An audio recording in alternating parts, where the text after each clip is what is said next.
პარლამენტის მიერ მიღებულ თვითმმართველობის კოდექსზე განცხადებები არც დღეს შეწყვეტილა. მომავალი ადგილობრივი არჩევნების შემდეგ თვითმმართველობაში რამდენიმე სიახლეა. მაგალითად, ის რომ მოსახლეობა საკრებულოს 4-ის ნაცვლად 3 წლით აირჩევს. საქართველოს 12 ქალაქში კი მერები და გამგებლები პირდაპირი წესით აირჩევიან. ცვლილებები ეხება დაფინანსებას და თანამშრომლების რაოდენობას. ლიკა ხურციძე გვიამბობს, როგორი თვითმმართველობა გვექნება ახალი კოდექსით. ლიკა, რა სიახლეები გველის ადგილობრივი თვითმმართველობის არჩევნების შემდეგ? სოფო, აქ არის 6 მთავარი სიახლე თვითმმართველობის ახალ კოდექსში, რომელიც პარლამენტმა 77 ხმით 7-ის წინააღმდეგ უკვე დაამტკიცა. ოპოზიცია და არასამთავრობოები აკრიტიკებენ ამ პროექტს, თავად პროექტისგან განსხვავებით არ არის შეცვლილი ის, რომ არჩევნები ისევ ერთდონიანი დარჩა.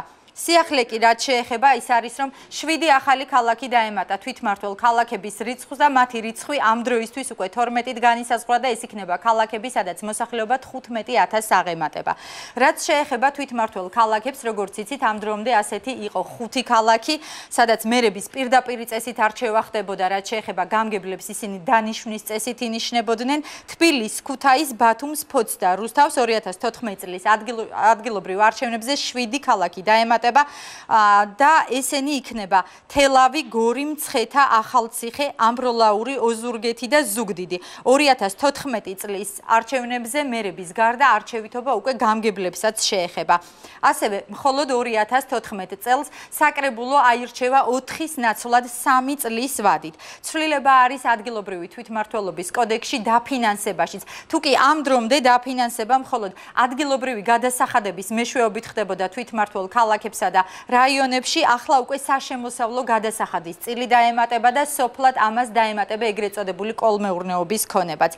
მეხუთე და მთავარი საკითხი, რომელიც არის ამ დრომდე სადაო, ეს არის ის, რომ იმპიჩმენტს დაემატა უნდობლობის გამოცხადების წესი, რომელიც ასეთია. საკრებულოს სიითის შემადგენლობის ნახევარზე მეტი, ანუ 50+1 შეუძლია, რომ გამოუცხადოს ქალაქის მერს უნდობლობა. ასევე შეუძლია ამომრჩეველთა 20%-ს რომ შეადგინოს შუამდგომლობის წერილი, რასაც ეწინააღმდეგება როგორც ოპოზიცია, ასევე არასამთავრობოები. მათი განცხადებით, უნდობლობის ეს გამოცხადება არის პოლიტიკური აქტი და შესაბამისად დავა სასამართლოში იქნება უკვე უსაგნო, რადგან ის სამართლებრივ საფუძველზე დაყრდნობით არ არის და შესაძლებელია იყოს მხოლოდ პოლიტიკური ნიშნით. ჩვენ შეგვიძლია მოვისმინოთ, რა განცხადებებს აკეთებს არასამთავრობო ორგანიზაციები, ვინც ჩართული იყო ამ პროექტში და ასევე შეგვიძლია მოვისმინოთ ხელისუფლების განცხადება.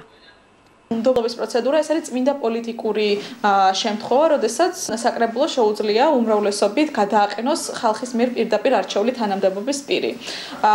შესაძლებელია ეს გადაწყვეტილება გასაჩივრდეს სასამართლოში, თუმცა აქაც ჩვენ საკმაოდ სკეპტიკურად ვუყურებთ ამ მექანიზმს, ვფიქრობთ, რომ ეს არ არის დაცვის მექანიზმი, იმიტომ რომ ვინაიდან უნდობლობას საფუძვლები არ ჭირდება, საინტერესოა რა შეიძლება გაასაჩივროს გადაყენებულმა პირმა სასამართლოში, იმიტომ რომ საფუძვლის გარეშე გადაყენების შემთხვევას, რასაც კანონი უშვებს, სასამართლოში დავის საგანი ვერ შეიძლება გახდეს. თუ კარგად ჩაიხედავენ ამ შენიშვნის ავტორები კანონში, ნახავენ, რომ არც თუ ისე ადვილი არის საბოლოო ჯამში ასეთი გადაწყვეტილებების მიღება. და ამავდროულად ნებისმიერ საკრებულოს, რომელიც არასრულად გამოიყენებს კანონის ამოღს, პოლიტიკურად ძალიან ცუდად შეიძლება შემოუბრუნდეს, იმიტომ რომ ნებისმიერი ასეთი უნდობლობა გამოცხადებული მერი მიიღებს 50 დღის განმავლობაში არჩევნებში მონაწილეობას და მან თუ თავის მანდატი და მოსახლეობის ხარდაჭერა დაიდასტურა, ძალიან ცუდ მდგომარეობაში აღმოჩნდება ეს საკრებულო. სოფო, მეექვსე და ასევე სადაო საკითხი არის მუნიციპალიტეტებში თანამშრომელთა რიცხვის ოპტიმიზაცია.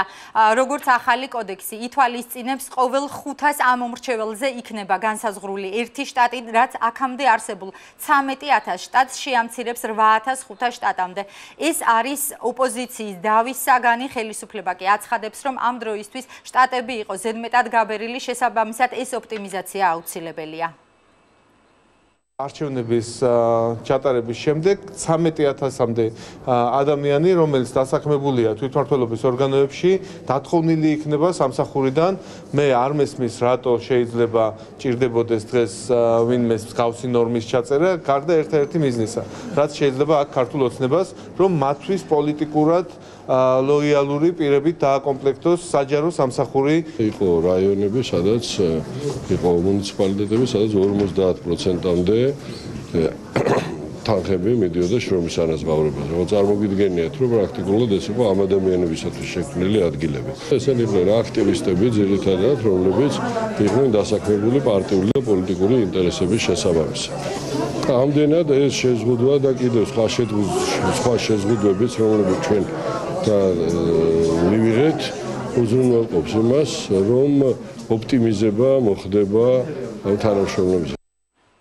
ადგილობრივი თვითმმართველობის კოდექსის შემდეგ პარლამენტმა უკვე მუშაობა უნდა დაასრულოს. საარჩევნო კოდექსზე კენჭისყრა სავარაუდოდ თებერვლის ბოლოს გაიმართება. შემდეგი პროცედურა ასეთია: საქართველოს პრეზიდენტმა უშუალოდ არჩევნების თარიღამდე 60 დღით ადრე უნდა დანიშნოს არჩევნების ვადა.